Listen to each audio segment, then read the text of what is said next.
count on. Thousands of New Mexicans depend on food stamps to feed their families, and now a new state proposal would require people who get those food stamps to work for them. As Action 7 News reporter Mike Springer shows us, some fear those changes could have a devastating effect on families. No one wants to send their child to bed hungry, but for many New Mexicans, that's a daily reality. We've reported that New Mexico leads the nation in child hunger.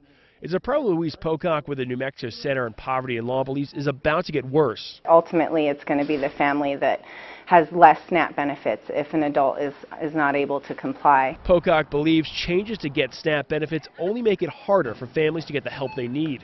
Requirements that limit people's access, whether they be through work or other state option requirements that they're implementing, actually undermine the purpose of the SNAP program. The state already asks adults 18 to 50 to be employed or looking for work if they want to get food stamps.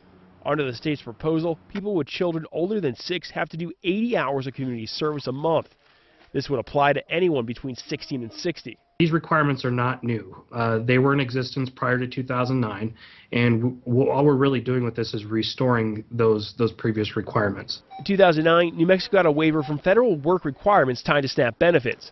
The state believes the new work requirements will actually help families by getting people jobs and allowing them to learn new skills. The state adds pregnant women and disabled people would be exempt. You'll have your own chance to weigh in on those proposed changes. There's a public hearing slated for July, all before those changes could go into effect in October. Back to you. This is not the first time proposed changes to the SNAP program have come under fire. Last fall, the New Mexico Center on Law and Poverty and the Southwest Organizing Project asked a judge for a temporary restraining order. They argued the state did not give people enough warning about the changes, and the judge agreed and delayed them. Today we got